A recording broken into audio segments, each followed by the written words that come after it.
Hello again, everyone. VanguardOfValor here, and welcome back to the Sunless Sea.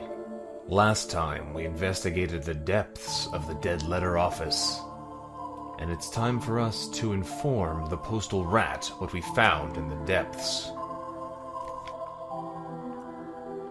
We start to explain, but our language doesn't have the right words to express it. The weight of the delivery commandment, the sacred necessity for every word to reach its destination, and the countless individual miscarriages of meaning from one entity to another which have occurred throughout history and are still occurring, to the detriment of the whole universe. He holds up a paw. "Not going to understand it no matter how much you explain," he says. "And I'm glad, as if I did understand I'd likely to run mad, working around as I do."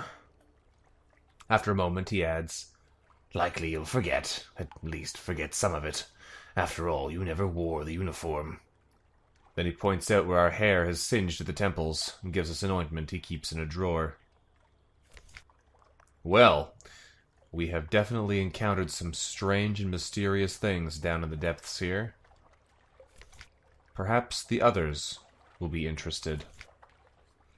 Let's inform them. Can we tell anyone about what we saw?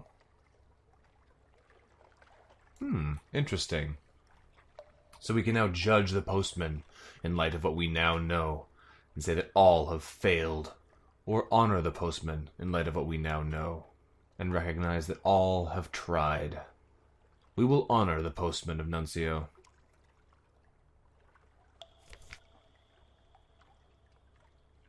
Nothing about them now seems comical or strange. The regulation maintenance of their uniforms is a mark of holy dedication. Their scars are earned by faith and hard work. They were given an impossible task, but none excuse themselves just because of that. The hairless postwoman sees our glance and returns a rueful smile. We've lost 5 terror and have an understanding of postal work. We are now trusted in Nuncio.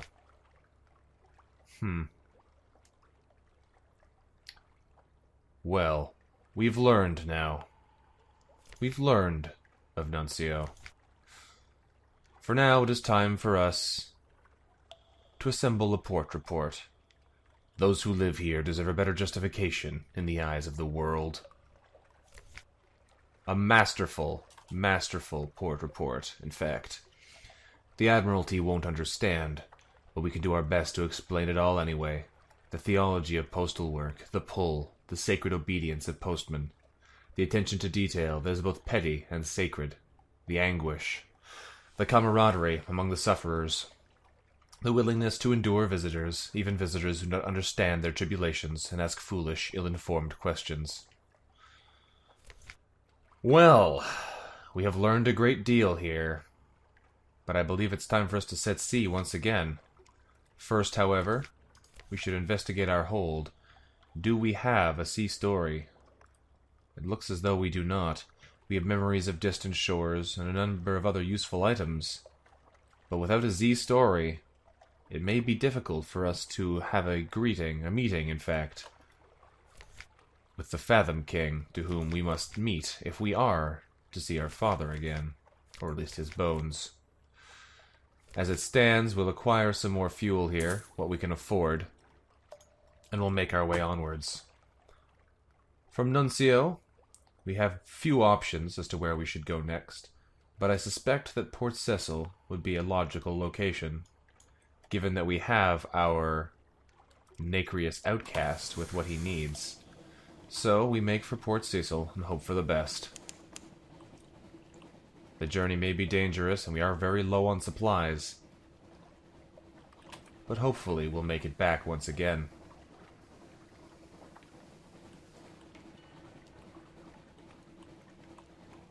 As we churn slowly onwards, we wonder what awaits us in the darkness.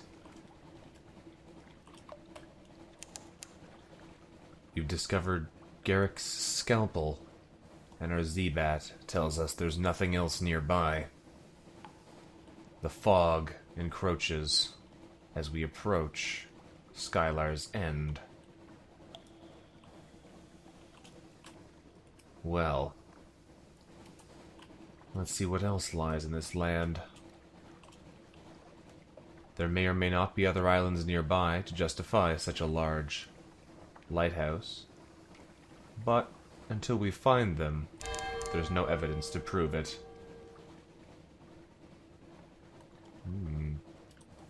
That seems questionable. Restless nights. In the watches of the night, we pad softly past the hatch to the crew quarters. A man cries out softly in his sleep, desperately. Another. Well, we can inquire about their dreams the next morning and have a good chance of success with our vast pages knowledge. Let's do so.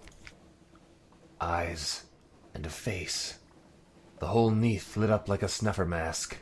There's something in the roof, Captain. It is the roof. It's watching us. Eyes and a face. Eyes and a face. Yes, we say softly. We lay our hand on the sailor's burning forehead. There are storms in the roof. Hush. We won't join them yet. We've gained 20 fragments and 10 terror as a result of our inquiries. Well, not the most rewarding of discoveries, but we'll make do. We found the Antonine Abyss, another pitch darkness, and we hear those voices that will not be drowned. This is the sea close to Polythreme, where nothing is truly dead.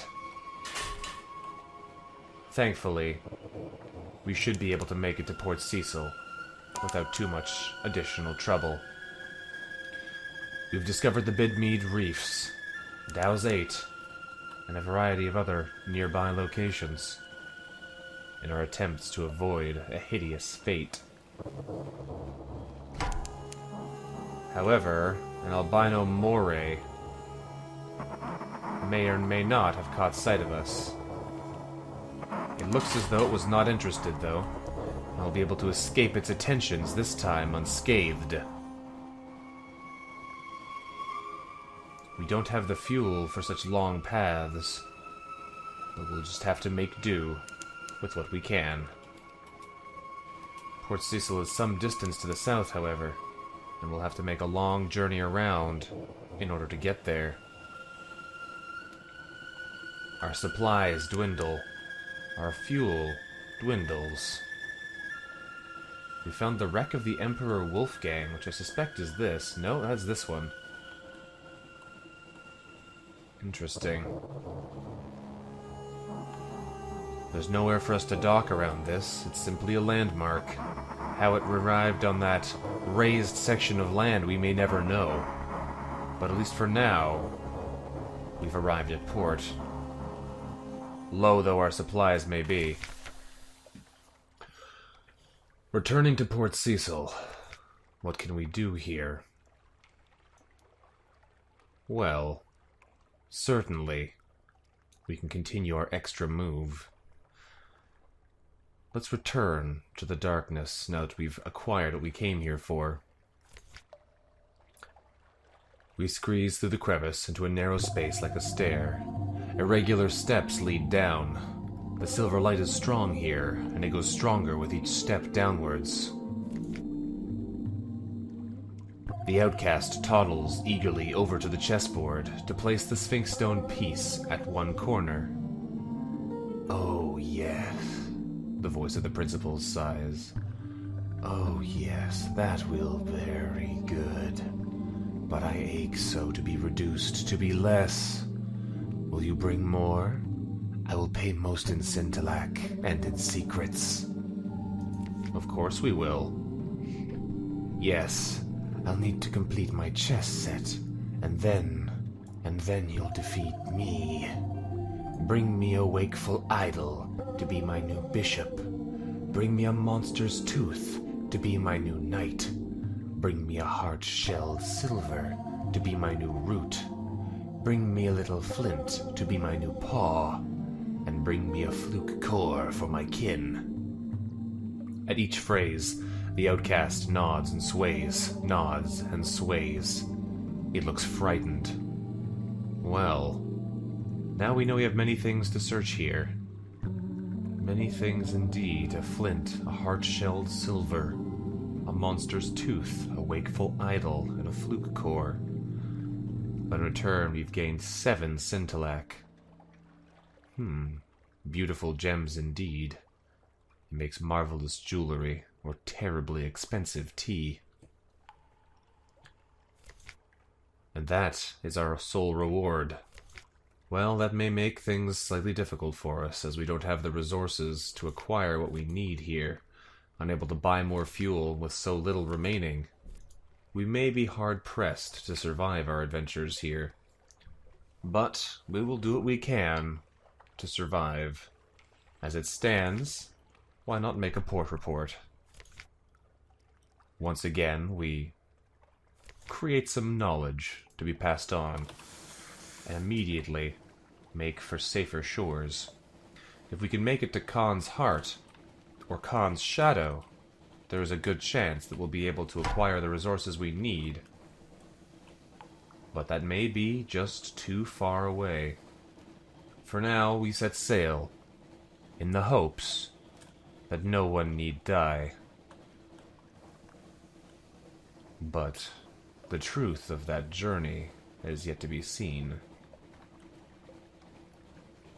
For now, we simply set sail.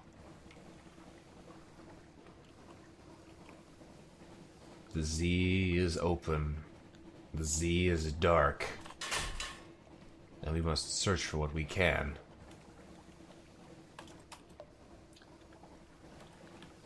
As it stands, we have little fuel, but hopefully enough to cross the gap to somewhere we may be able to make some better trades to survive. The scintillac we received may not go far, but it may help us go much further. As we approach the lands below, we run into a war, Timiran. Time for us to leave with all possible haste. The last thing we want to have happen now is to be destroyed on the verge of survival. Thankfully, we easily have the speed to escape our aggressors and make for the Khanate.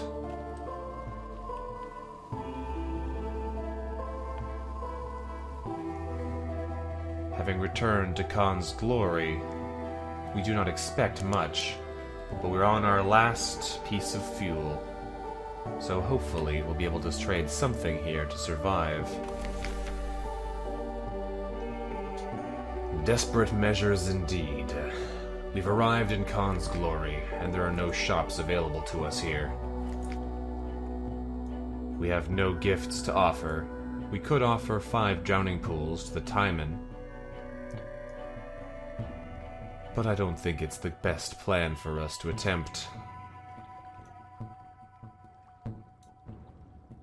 A very modest challenge here as we cruise past the clan palaces. Let's attempt to create another port report? No, not even. Not even. This is to make something with our mysterious futures. Well, let's attempt it. Ah, fantastic. Light blazes from every gate and window. We glimpse guards in gleaming uniforms, subterranean gardens of mauve and purple, hanging ornaments of scaled carnelian and jade, statues of warrior Khan's past. The water is dark and calm. The sentries watch us with calm distrust. Well, the white and golds are watching us, but we are no longer quite as fearful as once we were. Let us see if we can make it to safer lands. It will be a challenge yet, with a very, very low amount of fuel to help us make the journey. But if we can reach Khan's Heart, or Khan's Shadow, we should be alright.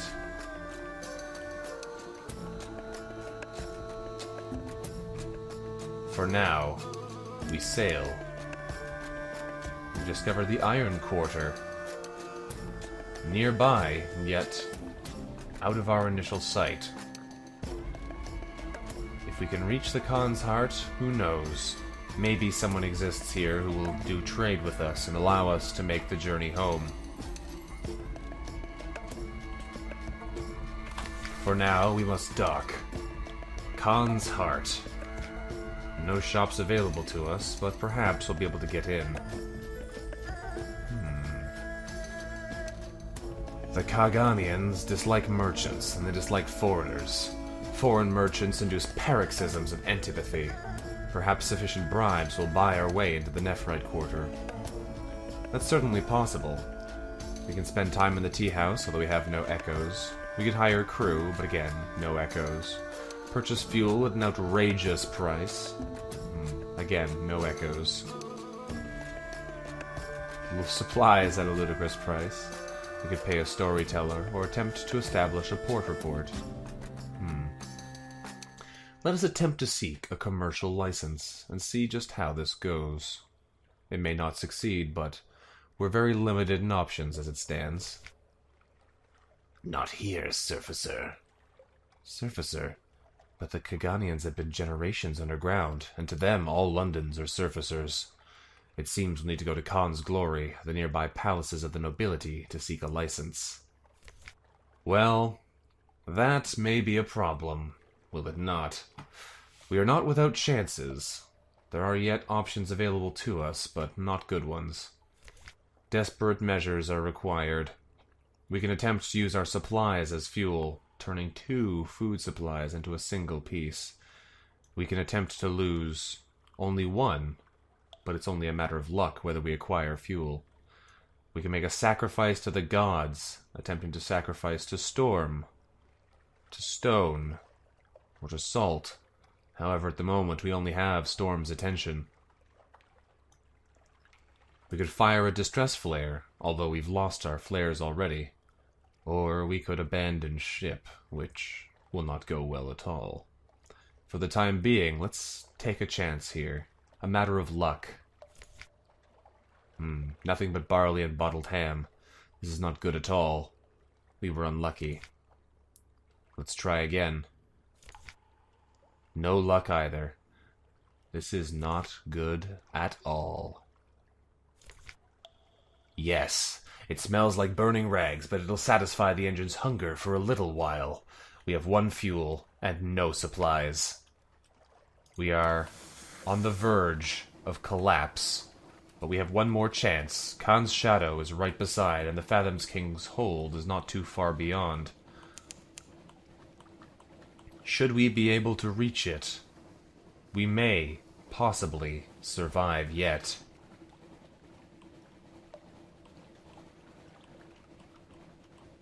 The Z is merciless, and it would not do to fail after so much effort.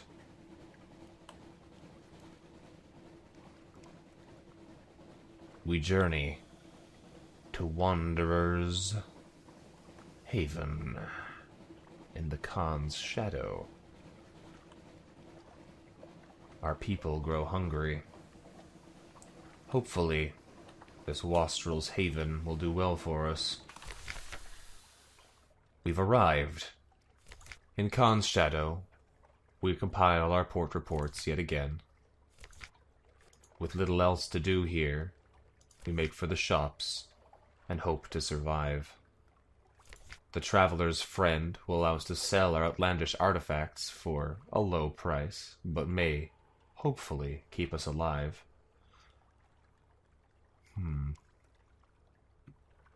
A mirror catch box full of very angry dream snakes. It's a mysterious thing to sell here. We can buy fuel at a reasonable-ish price. At 15 echoes per piece, it's not terrible.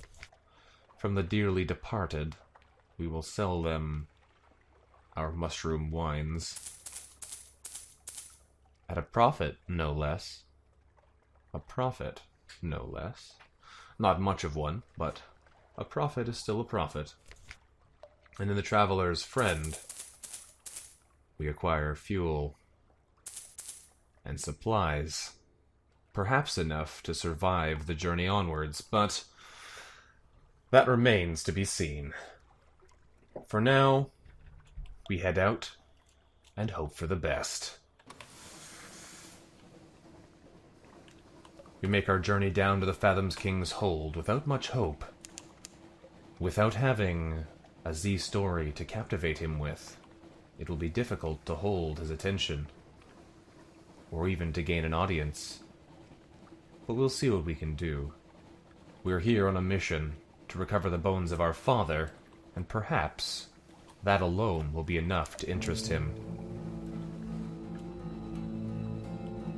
We'll have to be careful, however, as the Promised Sea is not necessarily a safe one. Other sailors on the sea drift past unannounced, equally hoping not to be attacked.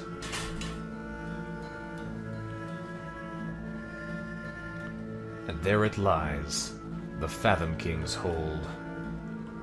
We make for the port in the hopes of learning more about the mysteries around us.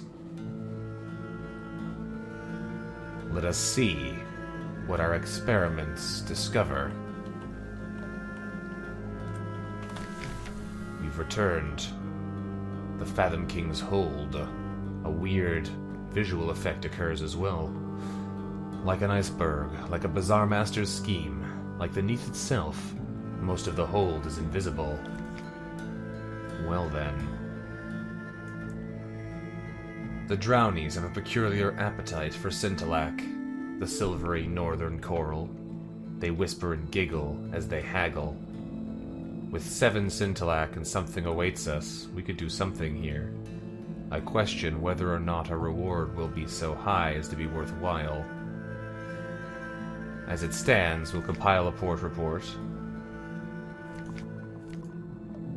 But unfortunately, without a Z story, we truly cannot enter. Nor do they have anything with which we can trade. A troublesome situation indeed. We already have 20 drowning pearls, so I'm not incredibly keen on trading for them now, especially not using all of the Scintillac we've just gained. But who knows, the reward may be phenomenally worthwhile. Let us take a risk and trade for drowning pearls. Where do the Drownies find their pearls? Do they rip them from oysters? Evolve them from the alien machinery of their throats? Here they are, chilly and lustrous, and just a little streaked with slime. Well, now we have 50 drowning pearls, which should be enough to get us through whatever we may need. And no Scintillac at all. Hopefully, we've gotten a good trade for our troubles. As it stands, though, we run the risk of an ignominious death. We make our way out to the Z, hoping beyond hope to find another island, another port where we can trade before our food and our fuel runs out. The Z is merciless to the unprepared, and aggressive to those who are not wary. It is time for us to leave. We risk being fired upon should we stay too close to this Alcaeus-class corvette, and they are attempting to chase us with all possible speed. Burning through our fuel at an unreasonable rate using our boost, we attempt to escape them, and it looks as though we are successful. Ooh. What can we discover nearby? We are out of food. There are no islands within this Z-Bat's range. We make a last-ditch attempt to return to Fallen London, hoping to find something, anything, along the journey. As our hunger rises, our terror rises, and our fuel depletes, who knows if we will prove successful. However, luckily, Demur Island is right on our path. Hopefully we'll be able to make trade here to acquire what we need to survive.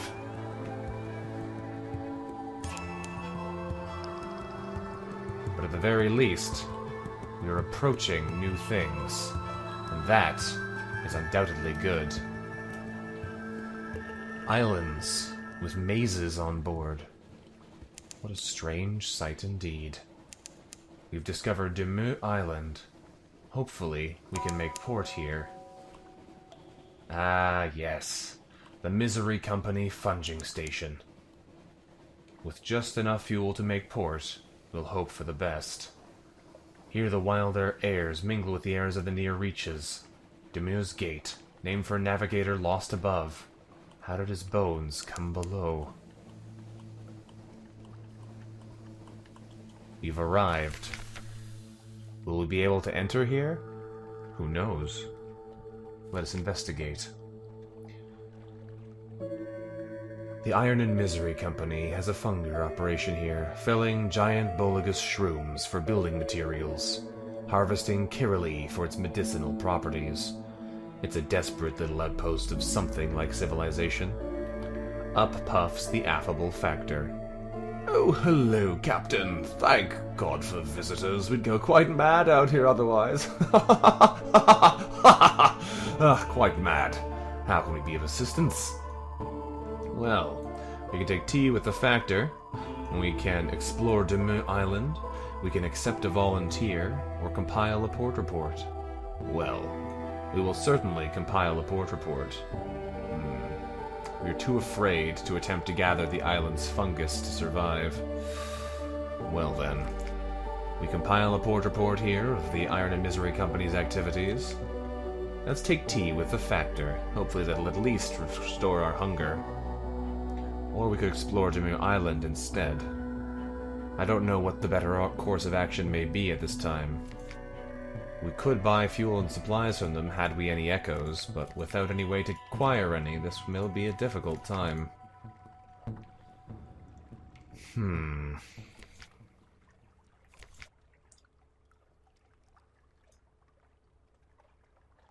Indeed, we run some dangerous risks here. Let us take tea with the Factor. No, I don't know how we would find fuel here, but we're going to take a risk and explore Umi Island. Close crowded thickets of Boligas and Skirili. The Iron and Misery Company fells them daily, but they grow back almost as fast. The interior of the island is dark and wild. A Blemigan colony. At the heart of a salty little bog, we come across a pulsing mound of Blemigans. They're a rich dark purple, like viscera perhaps, or blackberries. They chitter as they swarm. The sound is like pebbles on a beach. Be careful. A single Blemigan is a nuisance. 100 are a calamity. Well, the odds are not good for us here. No matter what we do, something will probably go horribly wrong. It looks as though we've made a terrible, terrible choice. Let's attempt to learn what we can. Stay at a safe distance, perhaps, and potentially avoid a worse fate. There's some sort of purple mushroom. Unlike most purple mushrooms, they have tentacles and fangs, and they run around a lot. And that's as much as we understand. Our mind's not on it. Well, we failed our challenge, which does not bode well for our ongoing survival. For now, we take to the sea yet again. The sea is not kind today, it would seem.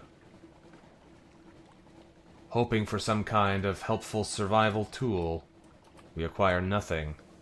Nothing at all. If we make for the bonny reefs up above, we may perhaps survive. Although I doubt our crew will survive intact at the most. Our hunger is reaching the breaking point. Our fuels dwindle. The bonny reefs do not sound like a place we can make port either. Although they are quite interesting to look upon. There are no islands. Although there are beasts in the waters. And we take a risk here to defeat this beast. Without fuel, it seems remarkably unlikely. It is time for desperate measures. It is time to make a sacrifice to Storm. Things may not go well for us from here. We run the risk of a terrible fate. But we have Storm's attention. We are not defiant of the gods. And we have the crew to sacrifice. We make a sacrifice to the god of Storm.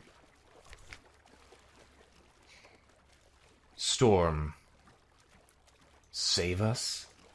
The blood of the sacrifice is black in the deck lights. The crew are silent. No one will look at anyone else. With a crash like a thunderbolt smashing a cathedral window, a great stalactite strikes the deck. Two things become apparent. Apparent, in fact. Firstly, it has fallen on a second crew member, crushing them flat. Secondly, it is, improbably, encased in a great bolus of coal. So we've survived. We lost 5 hull. We've become even more fearful. But we now have 6 fuel, which may help us survive the trip across.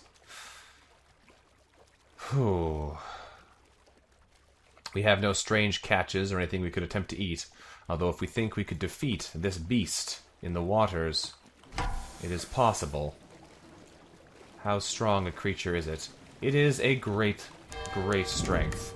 For now, we flee instead. If we can return to Fallen London before things go too horribly wrong, it's possible we may yet survive this mess.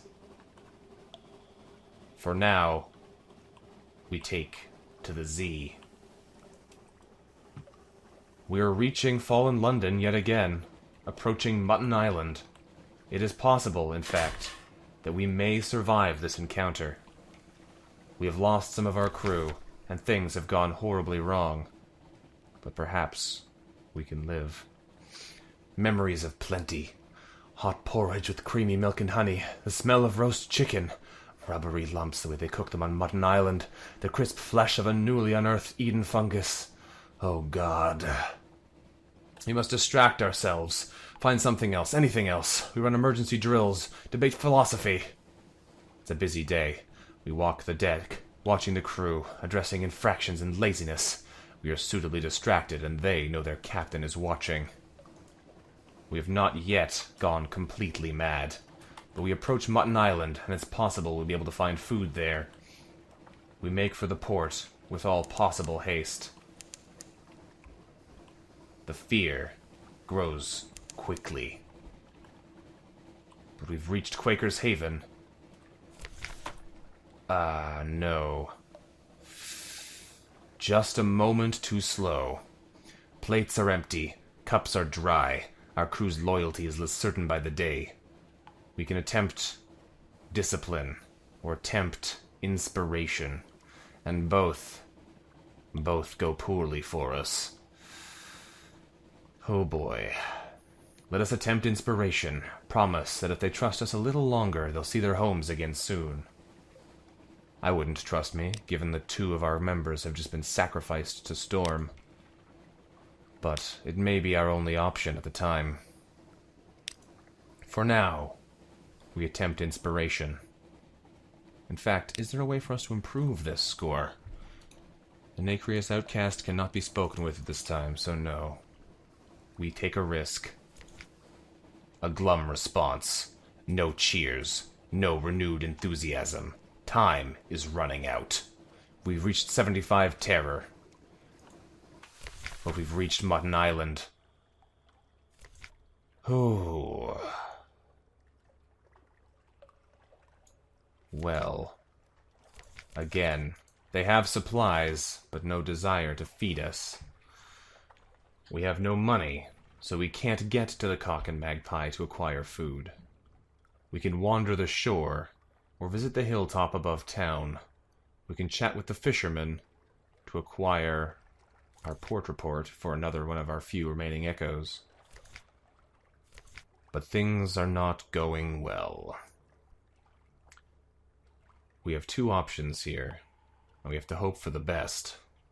The hilltop above town, which we have a 100% chance of success for, or we can wander the shore.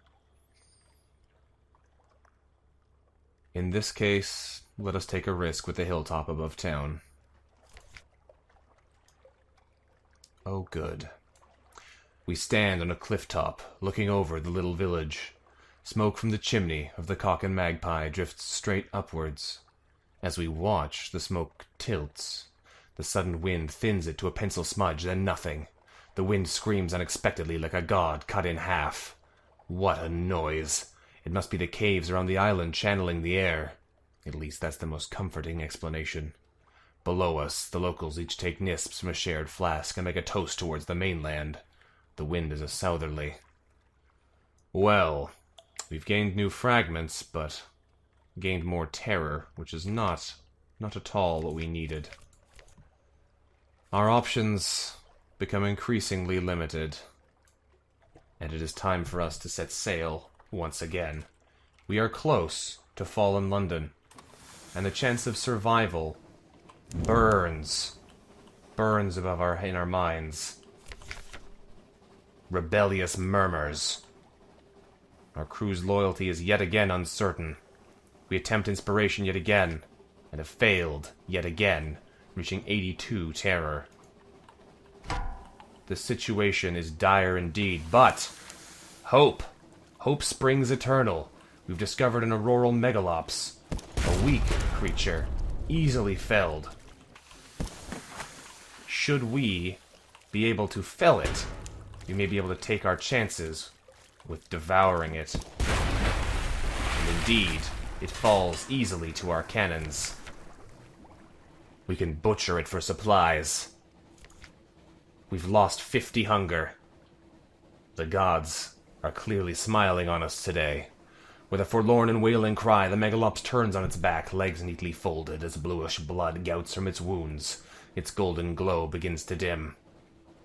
The crew will feast. That glowing flesh is unstable. It crisps and whizzes as the glow fades, so we eat it while we can. Well, we may yet survive this ill-fated voyage. We may yet survive as we roll in to fallen London once more. The Z welcomes us home. What a journey. What a journey indeed. Our survival, though questionable, is assured. Well, thank you very much for watching, everyone. This has been Vanguard of Valor playing Sunless Sea for you. If you've enjoyed the episode, don't forget to follow me on social media in the links below, or check out my Twitch channel where I stream Monday to Friday. Oh, for now though, until next time, goodbye.